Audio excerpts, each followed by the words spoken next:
talking a little LSU football there to kick things off. But we'll shift gears now to Will Wade's basketball squad. Jay Hill, I know you hadn't been as locked in on the Tiger Hoop squad the next couple of years, but you ready to dive in the deep end with this squad? Oh, yeah, I'm definitely ready to dive. I'll definitely be in the PMAC this year checking out the Tigers. It's going to be a really, really exciting team. They're loaded with depth. They got to figure out some roles, and they got to get some continuity. But that's the nature of college basketball these days, is that it's not really building a program as much as it's building a roster year to year. And obviously LSU loses Cam Thomas, who's the first-round pick of the Nets and lit it up in the Summer League. Trenton Watford moves on. Javonte Smart has moved on.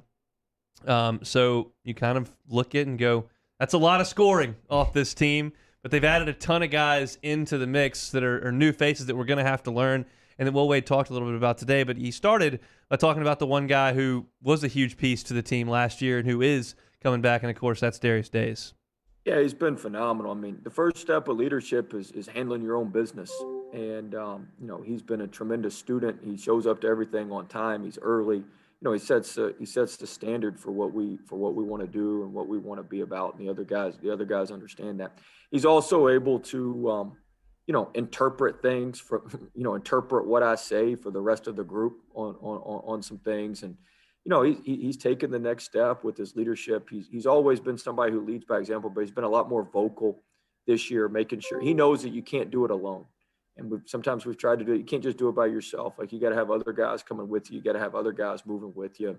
And Darius has taken that on. He's going to have a career year this year, his best year. And he's done everything we've asked since he's been here, and we want to pay it off here in his senior year and make sure he has his best year as he moves forward. I was so thrilled when Days came back, Jeremy, because you can't quite relate to this because you were a guy who was set to start in the NFL when you moved on out of the draft. Darius Days is not going to start in the NBA this year. He was very likely not going to make an NBA roster.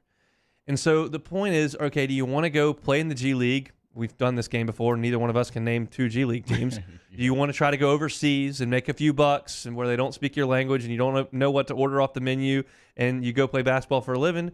Or do you want to come back and, yeah, you do have to go to Psychology 1002, and, yeah, you got to get up and go to weightlifting, but you fly on charter jets and play on Rupp Arena, and you got a chance to go to the NCAA tournament. It's not the worst thing in the world to be a really good college basketball player. And he's a really good college basketball player who decided to come back, and I think that's great for him, and certainly I know it's great for the team. Oh, yeah, he was a huge piece to get added back to the team for next season. And I think the biggest stat for me that jumped out is LSU was 19-1 when he scores double digits. Yep. So when he's having a good day, he's wreaking havoc on both sides of the court. He's getting rebounds, he's scoring points. And those are the type of guys you're going to have, especially in this SEC schedule that we're going to play. And I know Coach Wade is going to continue to put him in position to make plays. So I'm excited to see Days come back, especially with the talent that we have through the transfer portal and some of the freshmen coming in.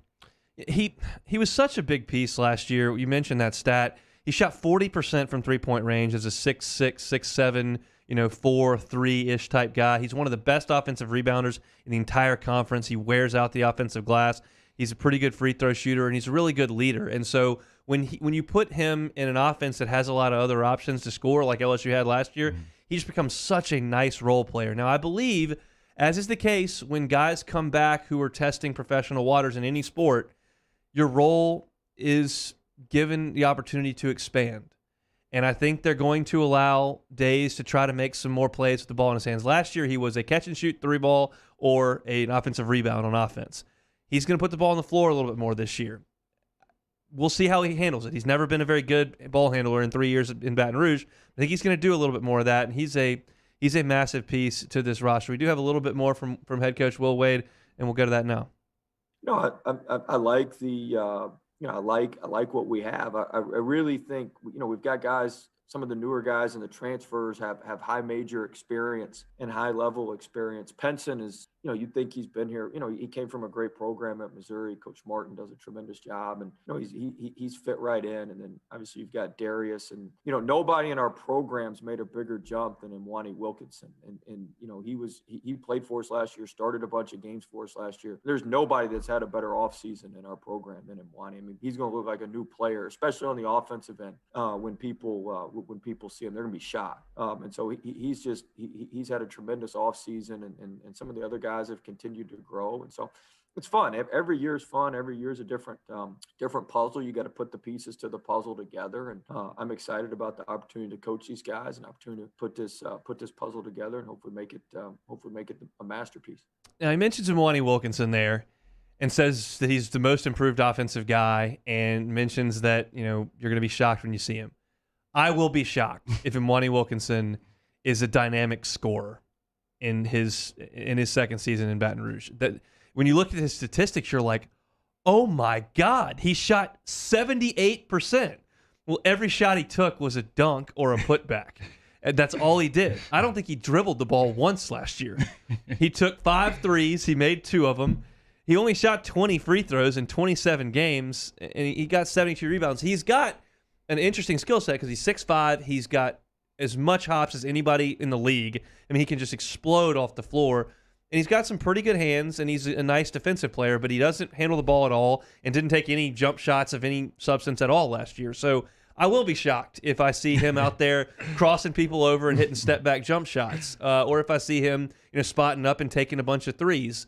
I don't know that that's his role, but I haven't seen him play since they stepped off the court in the NCAA tournament. So yeah, I'll be shocked if he does that. Yeah, that'd be a huge leap, and that's the type of leaps you want to see as a head coach. He played in 27 games last year and only averaged 3 points, so it lets you see that he really wasn't looking to score the basketball. He's kind of just out there playing his role in the order guys and the guys who really have the ball in their hands to do the heavy lifting. But I trust Coach Wade, man. If he thinks this kid's going to make a leap, let's give him a chance and let's see what he's going to do, because you lose a lot of points on the outside going into next season. So you're going to need some guards to step up and be a scorer.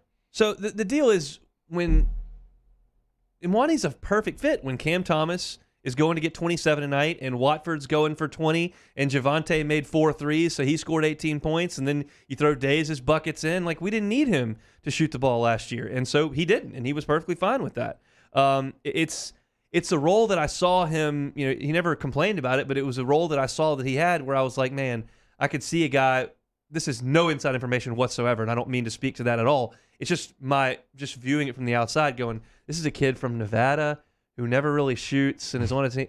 I could see him entering the transfer portal. And he didn't. He wanted to be back, and he enjoyed the role he played, and obviously has made some improvements, and I can't wait to see some of that. The other noteworthy conversation from Will Wade was really interesting, and I'll read the quotes here. As we're continuing. Casey's doing a great job cutting up the audio. This just happened an hour ago, so Casey's doing a great job of doing this. But there was something that I saw on Twitter that I wanted to speak to, and they said, are you going to be better on defense? And Will Wade just doesn't BS. Like, he just tells you what he thinks. And he said, do I sense that? Yes, but quite frankly, I've sat up here for a couple years and told everybody we're going to be better defensively, and it's been a bunch of BS. Use that. And he said, so the reality is we're either going to do it or we're not. So I'm not going to sit up here and make promises I can't keep, because I thought we had it figured out last year and we were better, but we weren't anywhere near where we needed to be. But do I think this team's going to be better defensively? Absolutely I do. But I've sat up here and said that plenty of other times, and I've been full of S, so I got to go do it. So that's so refreshing from the coach. Look, he is so aware of everything that's going on and never sugarcoats it. And I've said in this seat, on this show, many times, I don't really care what coaches say to the media, because what ends up on the evening news on Channel 2 or in The Advocate or on The Athletic is inconsequential. What do you do in the arena? What do you do when you're playing somebody else? Do you beat it? Do you have problems that you go fix? Do you create plans? And he always identifies problems and makes strides to fix it, and he comes out there and says it. Now, if Ed Ogeron comes to the podium tomorrow and tells me, I looked at the film, our offensive line is playing hard, we love these guys, and we're going to be great this week, that's fine. Just make sure you do it.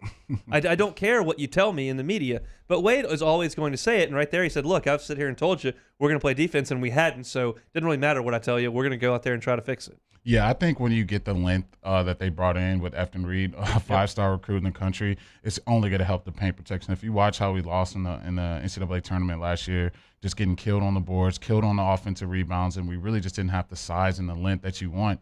Rebounding is a part of defense, and that's something that we couldn't do last year to end possessions and go on the offensive side of the court. And I think, doing the recruiting that he's done, bringing the guys that we have in, I think that's only going to help that so much. So you would hope to see an improvement on the defensive side of the basketball court. And who other would you rather have than Will Wade doing it? No, I mean, there's no doubt that they're going to have more rim protection this year than they did last year. You mentioned Efton Reed coming in. Jarrell Colbert's 6'10". Terry Eason is from Cincinnati, the transfer, and he's a sophomore. He's 6'8", 225 pounds. Sharif is 6'9", and a really good athlete and really long.